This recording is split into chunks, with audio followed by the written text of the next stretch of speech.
All right, I think I'll go ahead and get started. Can folks hear me okay?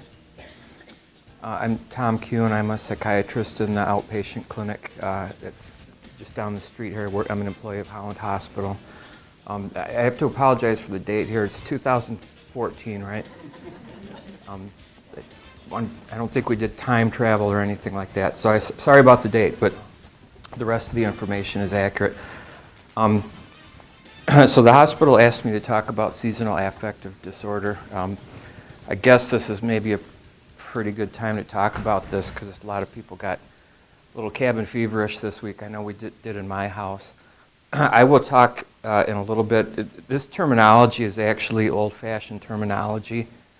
The official psychiatric jargon doesn't include a term called seasonal affective disorder anymore, but that terminology got coined in the mid-1980s, and it has kind of stuck. So that's what we call the talk.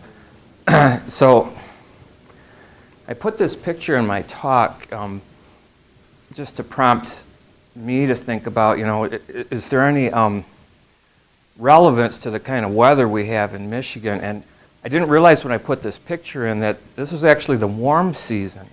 This is a guy from Grand Haven who works for the power company who's in the Sentinel last month, and that's back when it was warm.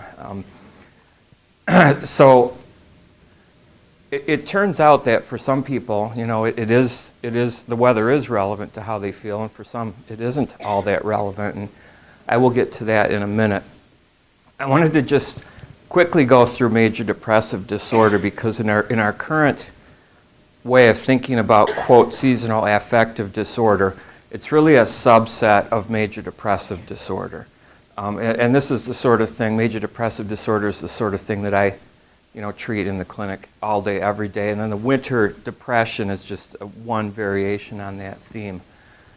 So these are the kind of the core symptoms of a major depressive episode: depressed mood, loss of interest or pleasure in most or all activities, insomnia or hypersomnia, so either not being able to sleep much or sleeping too much, change in appetite or weight, that can be an increase or a decrease, psychomotor retardation or agitation, so that's our jargon for either being kind of either real slowed down or kind of hyper-ish, low energy, poor concentration, thoughts of worthlessness or guilt, and recurrent thoughts about death or suicide.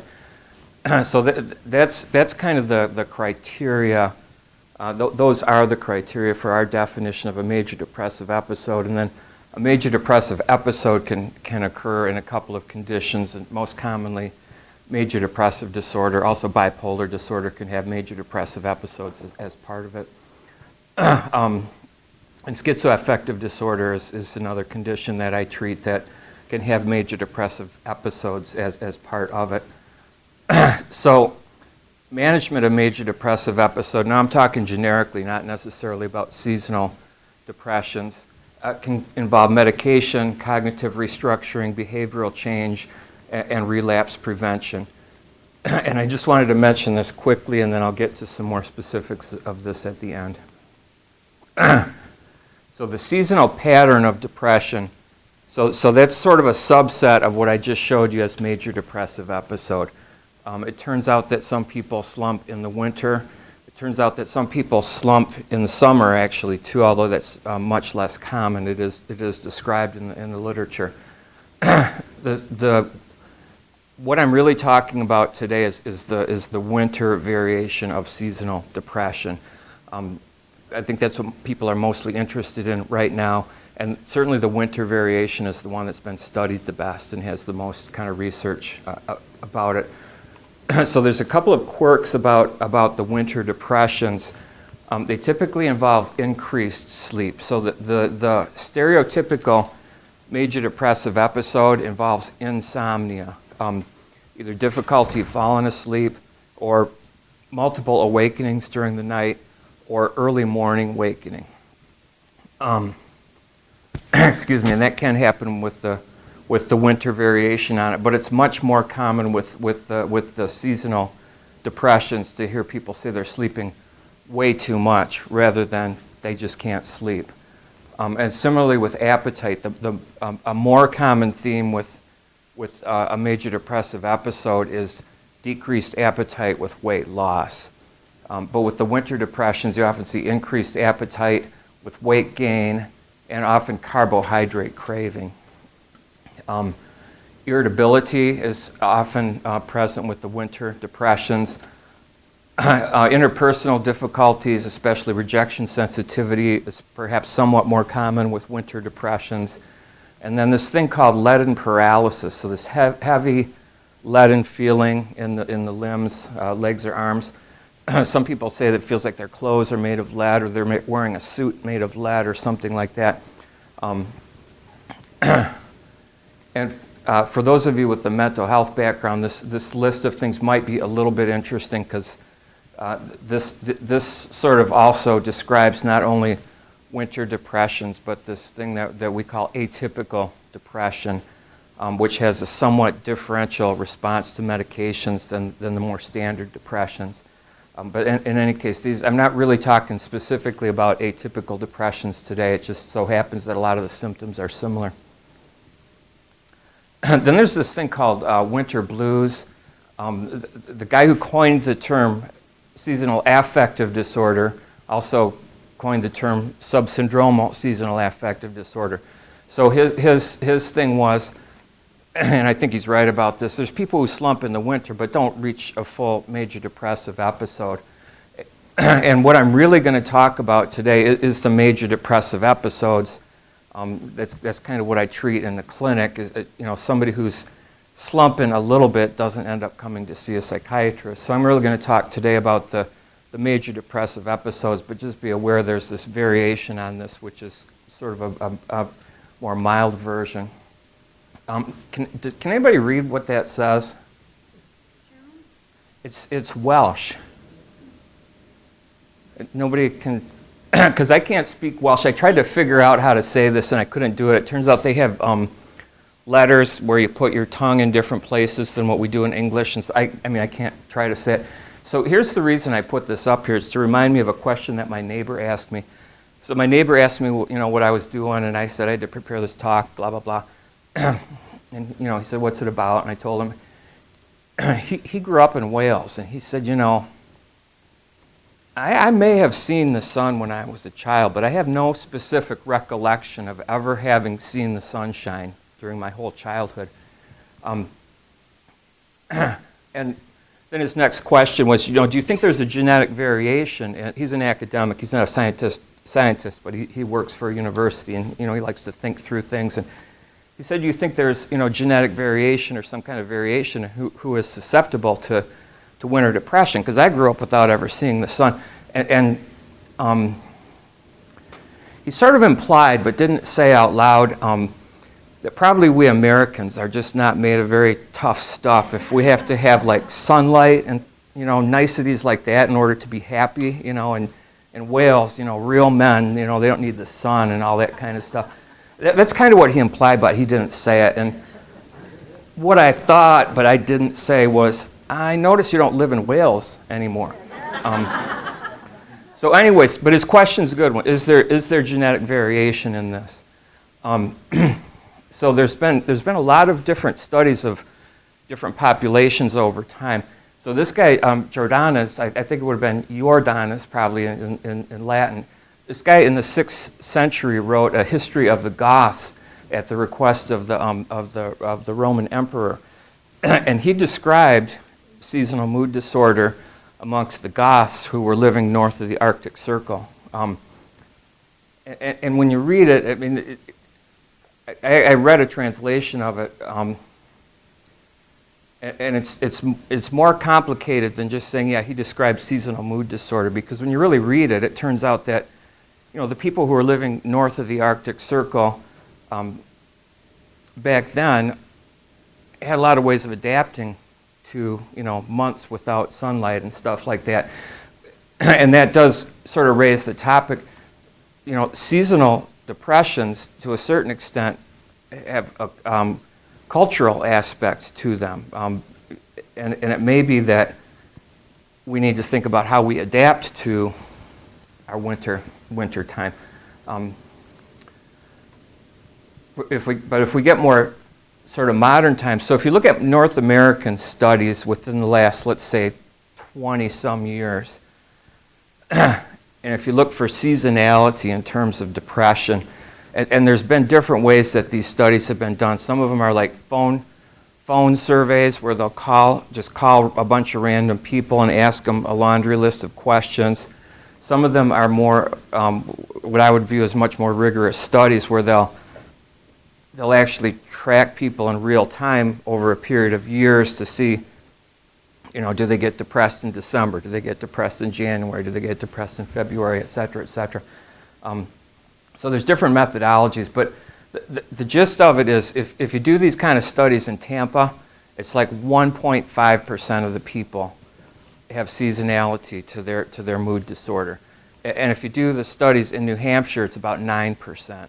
And South Carolina is sort of in between, and Philadelphia is sort of in between those. So to a certain extent, there's a latitude element to seasonal depression. That's in North America. In Iceland, not very many people have seasonal depression.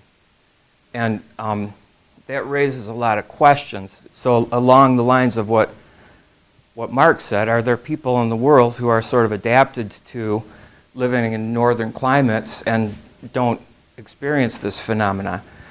So the Icelandic studies have, the results of them have suggested maybe there's a genetic component to it, and there may be. And if you look at native Icelanders who have then moved, a fair number of them are in Canada. So you can look at people of Icelandic background who live in Manitoba compared to people of non-Icelandic background who live in Manitoba. Even a couple generations down, it seems like the Icelanders are much less likely to have seasonal depressions than the non-Icelanders. So maybe there's a genetic element to it. Another thing that people have sort of raised as a possibility, I guess in Iceland they eat tons and tons and tons of fish, which makes sense. And so there's questions about do the omega-3 fatty acids in the fish prevent or protect against the seasonal mood disorders. I think the cold water fish have a lot of vitamin D in them as well, and so there's questions about is there an element of vitamin D deficiency to this that the Icelanders, that the native, the people who live in Iceland are protected against from eating a lot of fish. So there's questions that have been raised, but in the United States, as I said, there's a somewhat clean gradient. The farther north you get, the more likely it is to have these sorts of problems. These seasonal depressions. So factors that have been associated with seasonal affective disorder or depression with the seasonal components to it. Genetics, kind of as Mark made reference to, we're tougher in Wales than you guys are in, the U.S. Light clearly has a role to play, the amount of sunlight. The other thing is think about what happens in the wintertime. It's harder to exercise. It's not as easy to get out and just take a walk or whatever.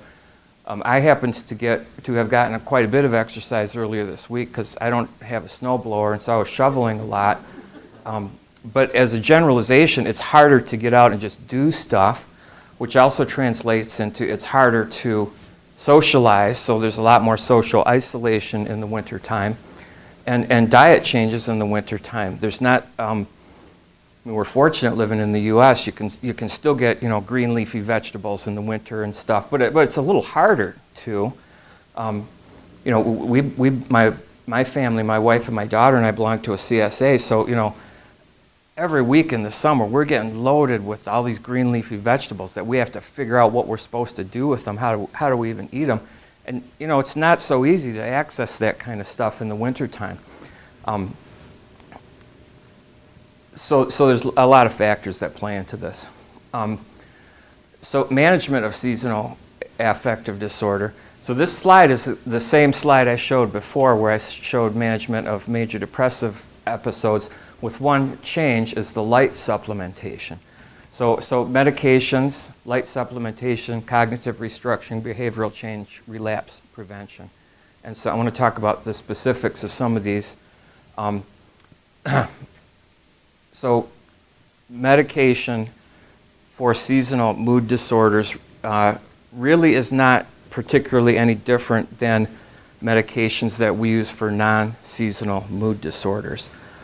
There have been studies on Wellbutrin for seasonal depression, and the FDA actually approved Wellbutrin for seasonal depression, I think, in 2006. But there's been studies on Prozac for seasonal depression. There's been studies on old school antidepressants, monoamine oxidase inhibitors for seasonal depression. And all of those studies have shown effectiveness. My bias is when you're talking from a narrow perspective about medication for mood disorders, there's really not much difference, or maybe no difference, between managing seasonal mood disorders with medication versus non-seasonal mood disorders with depression. There's a bunch of antidepressants that are helpful. One of the issues is I showed in an earlier slide, this phenomenon can occur in bipolar disorder or major depressive disorder. Management of depression and bipolar disorder is quite a bit more, medication management is quite a bit more complicated. But again, the seasonality aspect of it doesn't really change anything. So there's a bunch of different medications. There's at least 15 or more that are helpful for depressions, including winter depressions. I'm going to skip the light supplementation piece of it for a minute because I'm going to go into that in more detail shortly. The cognitive restructuring. Excuse me, I skipped the slide. So it's Prozac, Wellbutrin, others for. Sorry, I want to. Cognitive restructuring. So this is an important part of management of any kind of depression, and I think especially the seasonal depressions.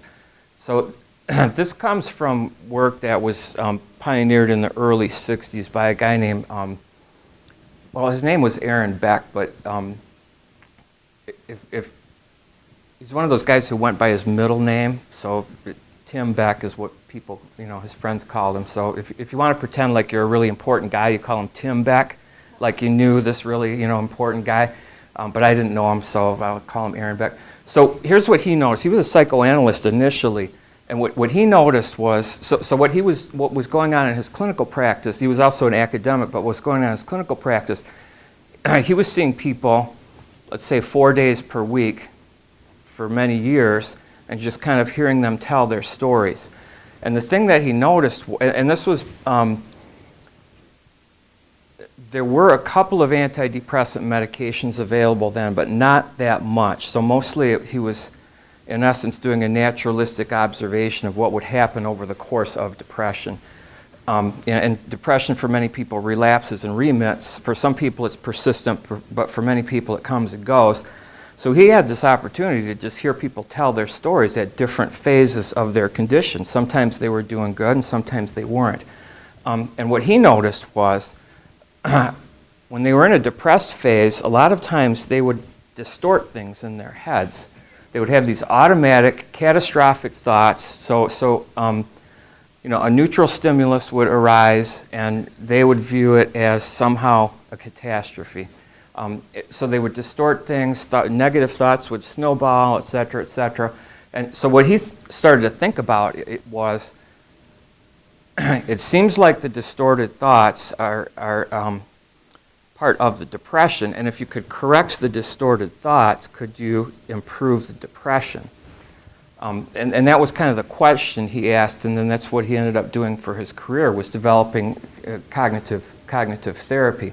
And it turns out correcting the cognitive distortions does help with depression.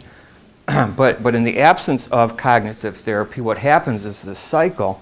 So you get a little bit depressed, and you start to have these distorted thoughts, these automatic thoughts that are catastrophic. And of course, if you're viewing the world as being in the midst of a catastrophe, that leads to more depression, which then leads to more catastrophic thoughts, and it becomes this cycle. So cognitive behavior therapy, cognitive therapy was what Aaron Beck came up with initially. that's a sort of a systematized way of addressing these distorted thoughts. So that's part of the management of seasonal mood disorder as well. Similarly, behavioral change also follows a similar cycle. And what ended up happening with Aaron Beck's work, cognitive therapy, which he came up with, ended up getting married to behavior therapy. Behavior therapy sort of says, gee, if I change my behaviors, will that impact on the way I feel? And it turns out the answer is yes. So depressed mood leads to a certain amount of social isolation, decreased activity, dietary changes. And then it turns out that the isolation, low activity, and poor diet leads to more depression, and it's the same thing. It can become this downward spiral. So part of the management of it is to specifically address these behaviors. And I had a little insight into this last week because I wanted to make sure I got the talk done in time, so I had a day last week where I just decided I was going to just stay at work until I got these slides pretty much done. And so I had dinner with my wife and my kid, and then I went back to work, and I just stayed until I got this stuff done. But on the way there, I made a side trip to get some chocolate chip cookie dough. and I did read the warning where it says don't eat raw cookie dough, but I figured that applied to other people, not to me. So anyways, I was at my office till like 11 at night. I was the only person in the building, eating chocolate chip cookie dough and working on this talk. And, that was fine to do that for one night. But, imagine if you had sort of a disease that sort of pushed you in the direction of social isolation and eating sugary foods constantly. That doesn't help the way that you feel over the long haul. So again, the notion behind cognitive behavior therapy is you need to change your behaviors and you need to change your distorted thoughts if you're going to expect to feel better. And I just want to put in a plug for this. Are people familiar with David Burns? This is an old book. This is, I can't remember how old it is. It might be from I think it's from the 80s. I can't remember exactly how old it is, but it's a pretty old book. I still view it as one of the best sort of general books for cognitive behavior therapy. So it's called the New Mood Therapy, but it's really not that new anymore, but it's still on the book. So this is kind of an introduction and also has some exercises on, how to change one's thinking, how to recognize distorted thoughts in real time as they're happening so you can change them in real time, and also some behavior things, although this is more cognitive than behavioral. And he's got a bunch of workbooks and stuff too that he's come up with for different conditions, different anxiety disorders and depression and stuff.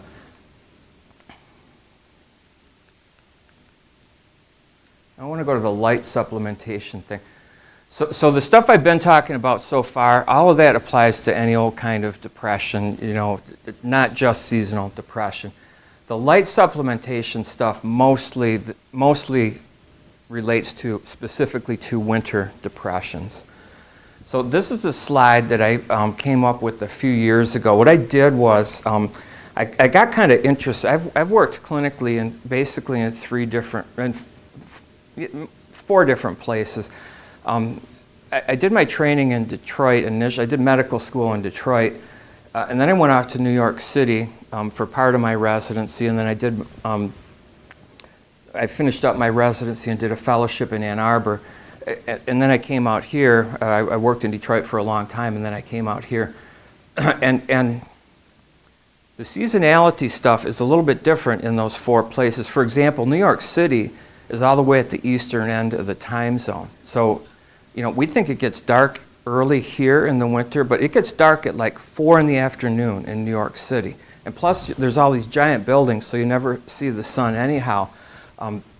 So I started to get interested in, in different places, how much sunlight is hitting different places. And it turns out that, another group of people is interested in this. These are the people who are interested in renewable fuels.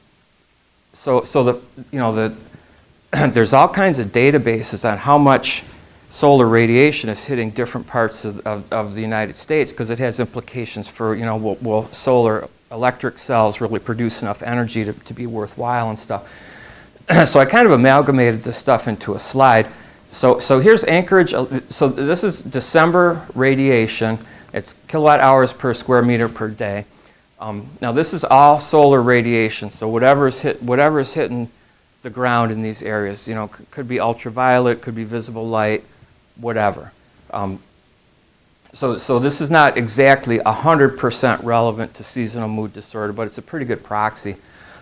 So in Anchorage, here's the number. A quarter of a kilowatt hour per square meter per day.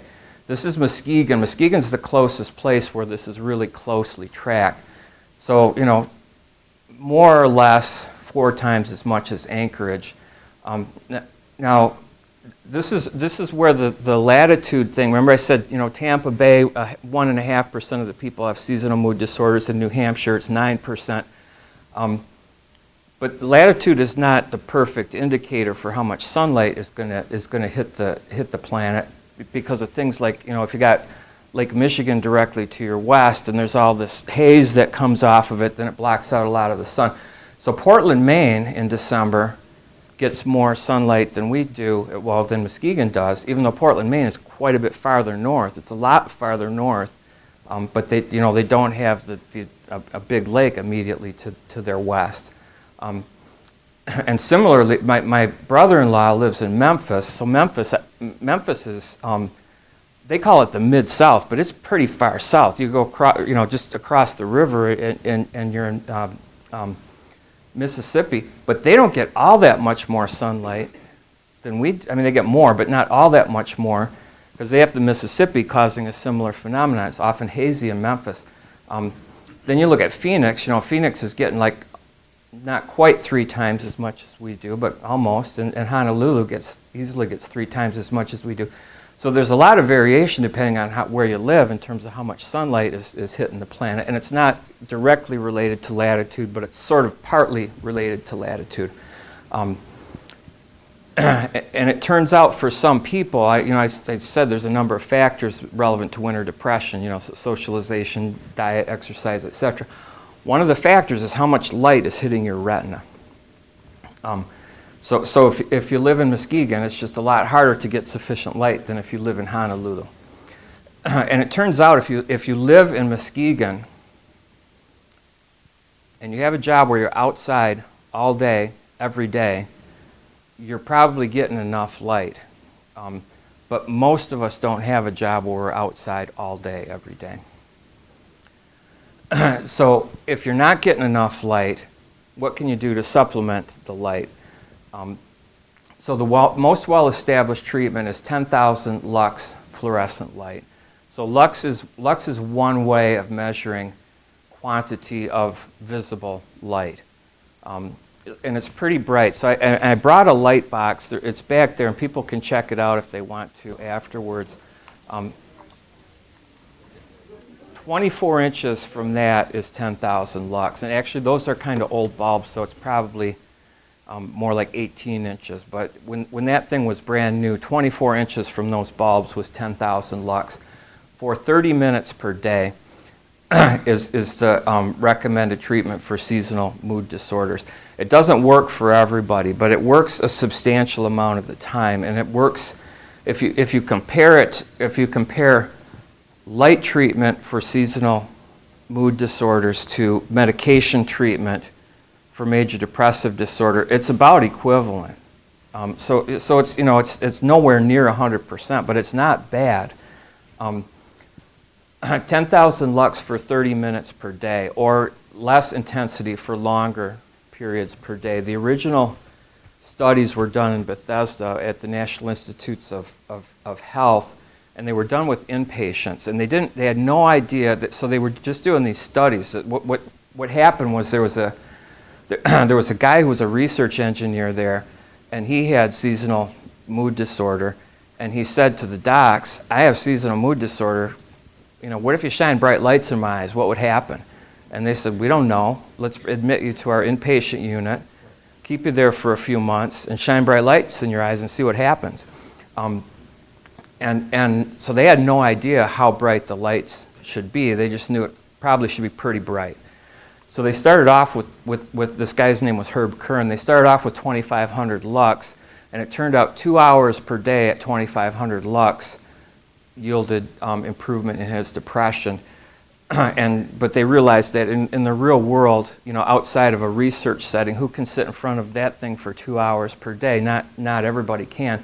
So they sort of gradually over time cranked up the intensity and finally settled in on 10,000 lux for 30 minutes per day. So 5,000 lux hours is kind of the recommend, 5,000 lux hours per day. So it can be 5,000 lux for 1 hour, or 2,500 lux for 2 hours, or 10,000 lux for 30 minutes. I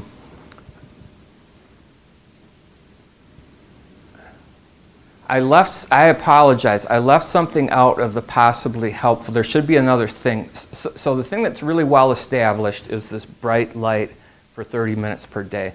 There should be something else in here under possibly helpful, and that's dawn simulation. So the concept with dawn simulation is sort of like this. Before we had, houses that we lived in and stuff like that, humans would have been exposed to a gradual onset of the dawn. So, if we were living in out on the in the grasslands or whatever, and didn't have a shelter over our heads, it would start to get a teeny bit lighter, and then a teeny bit lighter, and a teeny bit lighter. Eventually, it would be morning. We'd get up and we would do our thing. And what happens in a modern society typically is, it's 6 o'clock. The alarm goes off. I turn on my light, and it's instantly daylight in my room because I've turned on the light. And so the question is, am I somehow messing up my biological rhythms by having that abrupt onset of dawn at 6 a.m. instead of a gradual onset of dawn over a couple of hours? So what should have been in here, I apologize again, is dawn simulators. There are commercial products that are sold as dawn simulators, so they sort of like, as I said, we get up at our house, we get up at like 6 or 6:30, something like that. So the idea is that like 4 in the morning, the light comes on really dim. And then it just kind of gets brighter and brighter and brighter and brighter until it's 6 in the morning, and then it's pretty bright and it's time to get up. There have been a number of studies which have suggested that those are helpful for seasonal mood disorders. I have never recommended one to a patient. I think I have maybe 1 or 2 patients who uses them, but I can't figure out in the real world how to make that happen. Because I got to tell you, if the lights start going off in my room at 4 in the morning, I'm going to be sleeping in the garage the next day. I mean, I just don't think it's that tolerable for people to have lights starting to go on really early in the morning. But in theory, at least, that's, and maybe in practice, if you could figure out really how to do it, dawn simulation might be helpful. Questionable value in terms of light supplementation. So that thing has fluorescent lights in it. And you can see it's kind of big and it's a little bit unwieldy. You can't like put that in your purse or your computer case or something like that. I carried it in tonight and I had all this other stuff. I had my Burger King and everything. It's kind of unwieldy. There are these light emitting diode units that are a lot smaller and lighter. But I don't recommend them for my patients because there's a couple of reasons I don't. They've really not been researched very much. And one of the challenges in this whole thing with the bright light treatment is insurance never pays for these things. Patients are paying for them out of their pocket. And so I sort of feel like people are coming to me in good faith wanting a recommendation of something that I have some evidence is helpful. And there's really not much evidence for the LED type bright light units. So I don't feel comfortable saying to my patients, go shell out money for this thing that I don't know if it's helpful or not. So in theory, if you had an LED box that was bright enough that you could sit in front of and get the light shining into your retinas, it seems like it should work, but it just hasn't been researched very well. So the problems with the LED units, from my standpoint, lack of research, but beyond that, most of them aren't that bright. Most of them are nowhere near as bright as that thing. And they're also typically smaller because they're designed to appear to have advantages over that in terms of portability and stuff. But the problem with it being smaller is the cone of light that it throws out is smaller.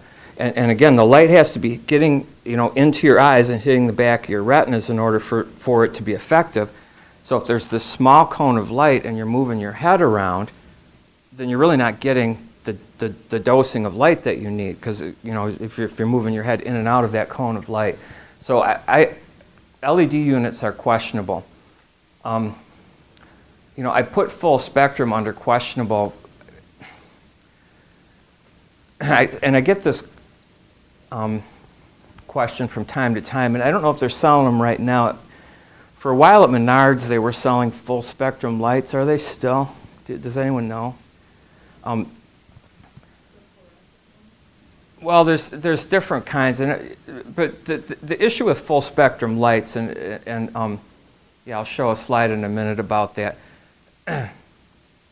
Full spectrum sort of in essence means they're putting out ultraviolet. That's in essence what it means. And there's, in terms of seasonal mood disorder, there's no advantage to ultraviolet light. So there's no advantage to the full spectrum lights.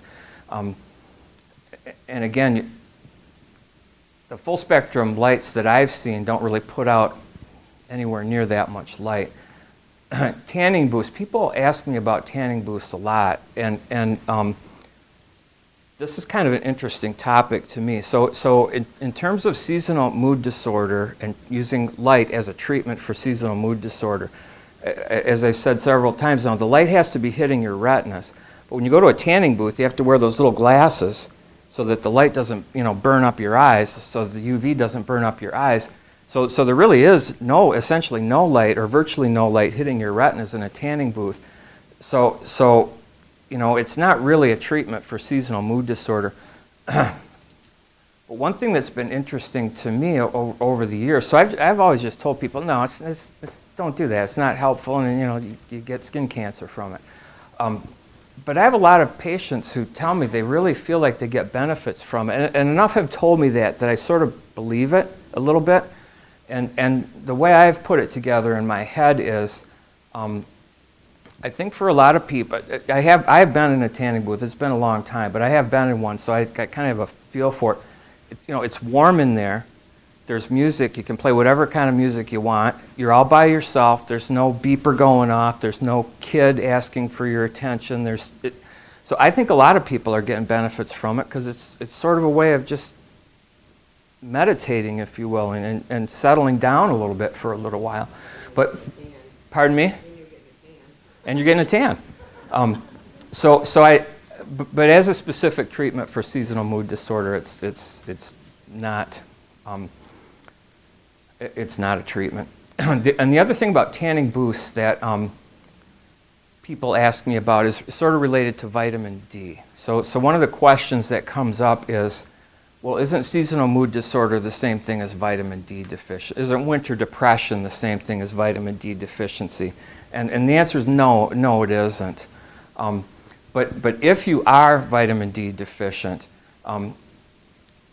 in theory, a tanning booth, because it puts out UV, might be expected to boost up your vitamin D, because vitamin D is manufactured in your skin when it gets hit by UV light. But the folks who run the tanning booth places set them up so that they mostly put out UVA, and because that's what really penetrates into your skin and gives you that deep dark bronze tan that I've never had one of those, but and that's not the kind that leads to production of vitamin D. UVB leads to production of vitamin D. So in a tanning booth, you actually might manufacture a little bit more vitamin D in a tanning booth, but not all that much. So tanning booth isn't helpful for seasonal mood disorder, and it's possibly marginally helpful for vitamin D deficiency. What I want to talk about with the light supplementation, I want to belabor this full spectrum thing for a minute. So here's a rainbow, so that what we perceive as white light really is made up of all these colors, you know, red, orange, yellow, green, blue, indigo, violet. So there's a bunch of different colors in there, which are a bunch of different wavelengths. So this is the whole electromagnetic spectrum. So this is sort of what comes off of the sun. And this little band, you know, this teeny little band right here is what we call light. I mean, that's what we see. And, you know, and it's expanded here. But there's all this other stuff, most of which gets filtered out by the atmosphere or deflected by the Earth's magnetic field or whatever. But there's all this stuff that comes off the sun. So ultraviolet, that's the stuff that yields suntan and vitamin D production. There's X-rays, there's gamma waves, microwave, different radio waves. But this little teeny narrow band is the part that's relevant for seasonal mood disorder, because the light supplementation that's relevant for seasonal mood disorder is really visible light. So the places that are selling full spectrum lights, full spectrum lights aren't going to put out X-rays or gamma rays or radio waves for the most part either. So really what they're putting out is visible light plus a little bit more. And then what they end up doing is nobody really wants to sell a light bulb or a light fixture that causes skin cancer. So a lot of times what these full spectrum lights do is they put out light sort of in this range, and then they put a filter over the front of the light bulb to filter out all the UV because they don't want to give you skin cancer. So from a practical standpoint, the full spectrum lights are just putting out visible light anyhow. One of the questions that arises, and it's a good question, and it's still being researched, but I think it's mostly irrelevant given our current knowledge. You know, is blue better than red, or whatever? Part of the reason this question gets asked is those LED boxes that I kind of poo-pooed earlier have a big. They're very. If you look at the different wavelengths of light that are coming off of them, there's a big peak of blue. So there's a lot of blue compared to other stuff, and that's a function of the way white LEDs work. White LEDs are really blue LEDs with a phosphor in them, and then the phosphor is what puts out what appears to be white light. But there's a whole lot of blue coming out of there. So the people who make and market them want you to believe that blue light is really the specific treatment for seasonal mood disorder. And again, there's limited evidence to support that. And some of the studies that have been done to support that will do things like expose somebody to 10,000 lux of blue light and literally 50 lux of red light. And then they'll say, well, the blue works better, see? So that means blue is better than red. And my thought is, 10,000 is better than 50. That's really what you were measuring. So from my standpoint, when you're looking at, potentially looking at products to buy or whatever, don't get sucked into this is blue, so it's better or whatever. It just needs to be something that's more or less in this visible light range that appears more or less white to us. And so this is one of these boxes in practice. And I think there's a handout with a couple of websites on it. This just happens to be the picture I put in here. This thing is I don't own stock in any of these companies or anything like that. This is what's called the Daylight Simulator from the Center for Environmental Therapeutics. I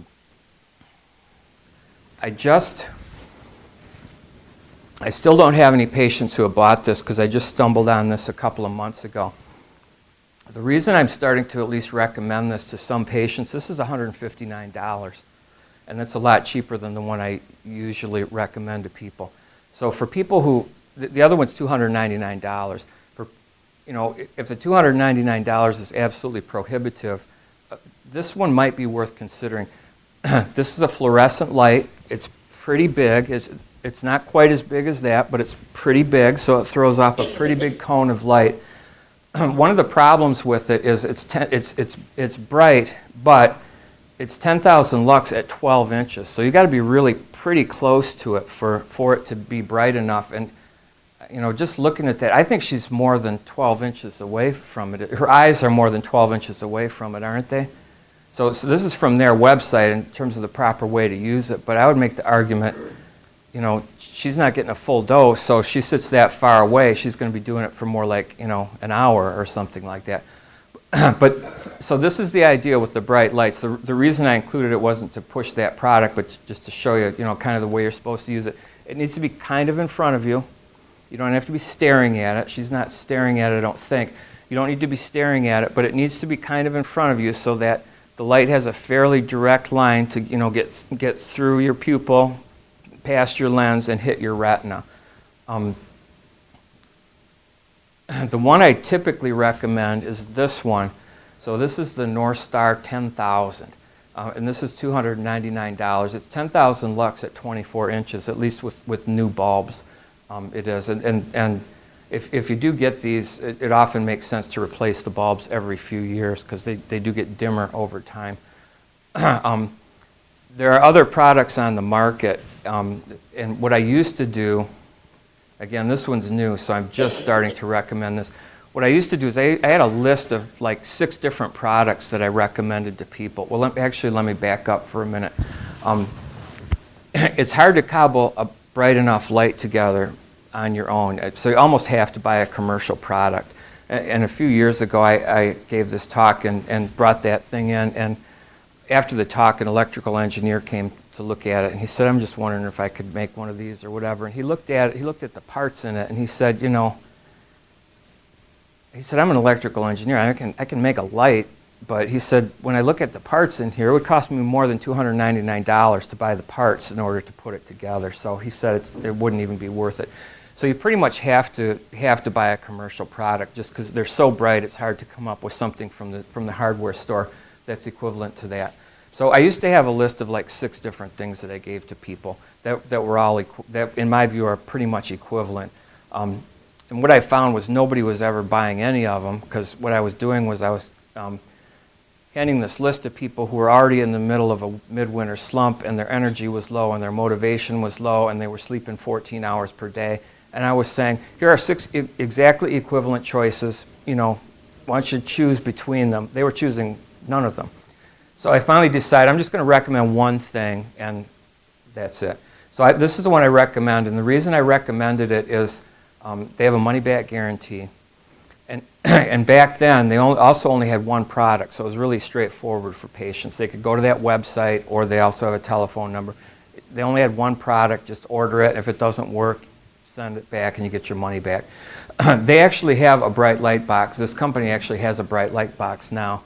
And again, I don't think it's been well researched. Or excuse me, I misspoke. They have an LED box now. And I don't think it's been well researched, so I'm not recommending that. And they also have other stuff like a stand and a carrying case and all that. You don't need any of that stuff. It stands up pretty well by itself. So, so this is the one I recommend. And then this is number 2. If you can't come up with that much money. And again, the disadvantage to this is you just have to be a lot closer to it. So, did medications, light supplementation, cognitive change, behavioral change, relapse prevention. So this is what I want. I wanted, well, this is the punchline. So this is from Proverbs. A just man falleth 7 times and riseth up again. This is not the slide I wanted to show to sort of make the point about relapse prevention. What I wanted to do was embed a YouTube video in here of Dwayne Wade. Remember that commercial of Dwayne Wade? Fall down 7 times, get up 8. I don't know if people remember that or not. I thought Dwayne Wade invented that statement, you know, fall down 7 times, get up 8. It turns out that, you know, God said it. So I guess it really makes sense. But the reason I like that it was from a Nike commercial or something. I don't know if people remember it, but you know, Dwayne Wade, in my view, is undersized for his position. When he came out of college, I thought, you know, he's a nice basketball player and at the college level. He's probably never going to make it in the NBA because he's really not a point guard, and he's too small to be anything else. And now he's been world champion 3 times, and it's partly because every time he gets hammered to the ground, he gets up and he attacks the basket again. And so I loved that commercial where they would just show him getting hammered and hammered and hammered and hammered, and towards the end of it, you just saw this look in his eye like, I'm not staying down. And then he would get up and slam the ball and stuff. Anyways, I thought Dwayne Wade invented, fall down 7 times and get up 8, but God said it. So the point of this is, from my standpoint, I don't have a seasonal mood disorder. I don't have any kind of depression, so I don't personally live with this. I'm telling you from what I observe. The patients I have who I think are doing a really good job at managing their depression are kind of vigilant for recurrence of symptoms. And there's always concern about being hypervigilant and worrying too much about things. But it's not uncommon for me to get a phone call. The last week I haven't been sleeping very well, and I'm a little concerned. Maybe I'm having a recurrence, or maybe it's just a bad week. Or I stopped going to the gym, and that's kind of an early warning sign for me. I think those are the people who do really well. So they might get knocked to the floor a little bit, but they sort of recognize when there's a problem starting to arise, and instead of just staying down on the floor, they sort of rally and get up and sort of address the problem. And that's kind of the way I think of relapse prevention. So when you've got an illness that distorts your thoughts and makes everything look like a catastrophe, I think it's pretty easy when you're starting to develop mild symptoms to just assume this is going to turn into a severe episode of depression, and what am I going to do? I just have this bad disease, and I'm just stuck with this. And I think the people who do a good job at managing it are the ones who, when they're starting to notice some of those symptoms, do something about it. And the doing something about it might mean coming in to see me, because I mostly deal with medication. That's almost exclusively what I do. So the doing something might involve coming to see me to think about, do we need to tweak your medication? It might involve, okay, you know what? I really got to start rigidly going to the gym 3 times per week instead of once in a while. Or, I got to get out of the house. So that's kind of what I mean by relapse prevention. For the people with chronic conditions, symptoms are going to arise. When they do, you got to get up off the floor and kind of keep going. And that's all I have prepared. I don't know do people have questions or comments or observations? Yeah, that's a good question. So it turns out that if you live long enough, it goes away, and especially for women. I didn't say this, but seasonal mood disorders are more or less 3 times more common in women than they are in men. But postmenopausal, the likelihood of it drops a lot. And if you look at, say 60, 70 and above, it's actually not very common. So it does sort of go away over time. It's been described in kids also, but it's, at least I don't treat kids, I only treat 18 and above. To my knowledge, it hasn't been really exhaustively studied in kids, so I don't know how common it is in kids, but it does occur in kids, and it certainly occurs in young people, young adults. Yeah, and you know what? People remind me, I guess this is being recorded for YouTube, so I should repeat the question. So correct me if I got the question wrong, but so the question was, the vitamin D that you manufacture in your skin when you're exposed to UV light, is that the same thing as you get with a supplement? And yeah, it is. It's cholecalciferol is what it's called, and yeah, it's the same thing. There's also certain kinds of prescription vitamin Ds which are slightly different, but more or less the same. But yeah, the stuff that you get in on the pharmacy shelf as a vitamin D supplement is the same thing as you manufacture in your skin. Sorry I didn't say this out loud, most of the food we eat, unless you eat a ton of cod, most of the food we eat doesn't contain much vitamin D. So that's part of the reason that there's a big push now for people to take vitamin D supplements, because a lot of us aren't getting much exposure to UV because we're trying to not get skin cancer, or we just have indoor jobs or whatever, and it doesn't come in our food, so where are you going to get it? The general recommendation, there's quibbling about how much is enough, but a common recommendation would be 600 international units per day, and you can get that in regular multivitamins. In our house, we eat Flintstone gummy vitamins, and that has 600 international units per day of vitamin D in it. Well, it's just interesting, for whatever it's worth. So fish has a lot of omega-3 fatty acids. And over the years, there's been question about whether omega-3 fatty acids are protective against depression. And the studies on that have been equivocal. Some say yes, some say no. I often recommend to my patients that if they ask, I often recommend the fish oil because, the Heart Association is convinced that it's heart healthy. And I think they're right. I mean, they've got data to support that. I don't deal with heart health directly in my clinic, but there's at least some evidence that it's helpful for depression, and there's not a big downside to the fish oil capsules, except for the people who get kind of burpy up, fish oil flavor. That's the biggest downside to it.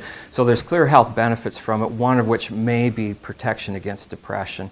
Part of the reason that's I mentioned the Icelandic people. If you live in Norway, I never practiced in Norway. I don't know, does anybody have Norwegian background? They can tell me if this is not true, but from what I've read, if you're raising a kid in Norway and you go to take the kid to the pediatrician, one of the routine questions is are you giving him or her their teaspoon of cod liver oil per day? Apparently, and the closer you get to the Arctic Circle, I guess the more common this question is. It's just assumed that you need to take a lot of cod liver oil, which is heavy in vitamin D and heavy in omega-3 fatty acids. So a lot of that's anecdotal, but there may be something to it.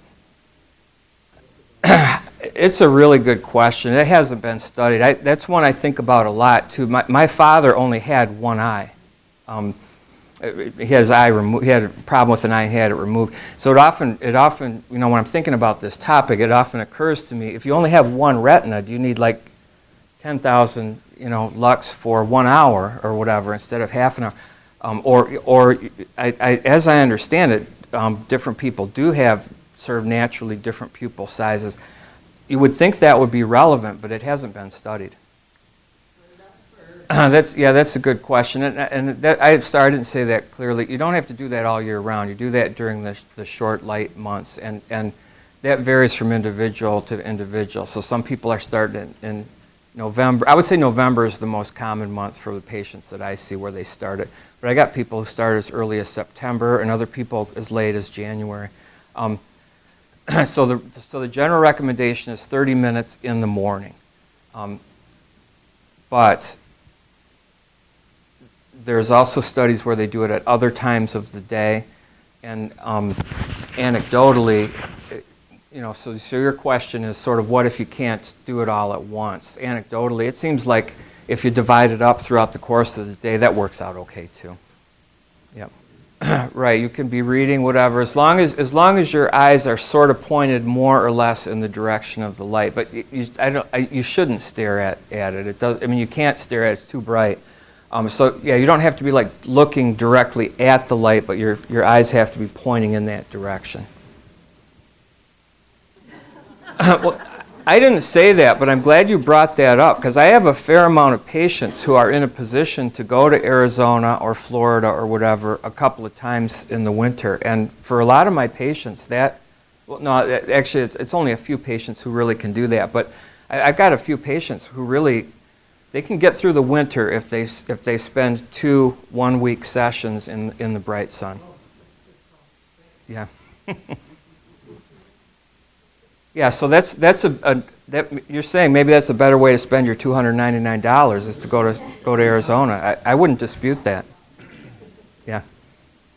Yeah, I believe it is. I think a lot of this so the question is, isn't part of this just getting outside? I think a lot of this boils down to doing what your mom said. What did your mom say? Eat your vegetables, go out and get some fresh air and get some exercise. I decided not, yeah, I agree with you. I decided not to emphasize that on this talk, but in the past I've given this talk where I spent a bunch of time talking about how to dress warm for the winters. I'm someone who actually, I spend more time outside in the winter than I do in the summer. I like it better outside in the winter because I get grumpy when it's hot. I don't like mosquitoes. I don't like a lot of people out in the woods where I'm trying to be alone. And I don't like poison ivy. So there's a lot of things that are advantages at being outside in the winter if you understand how to dress for the conditions. And interesting to me, I don't know these people personally, but the cross-country coaches at Saugatuck go to my church, and they just recently won the state championships, and he was named Coach of the Year cross-country. So anyway, Sunday morning, I just happened to see them walking into church, and I said, I guess you guys are running indoors now. And they said, no, this is the best time of year to run outdoors. And I was really glad to hear that. And I agree with you. A lot of these things like a bright light box are sort of artificial interventions. If we spent time outdoors, that's really the solution. Well, and the other thing, again, I'm cold tolerant and heat intolerant. So for me, it's easy to say I just go outside. And I understand not everybody's cold tolerant. But even for the people who aren't cold tolerant, you can go walk at the mall. It's not like there's a big crowd of people there. There's nobody there. So, and I do have patients who get together with friends and walk at the mall, and so that gives them the opportunity to walk and socialize. Yeah. All right. Thanks everybody for your attention. Appreciate it. Mm-hmm.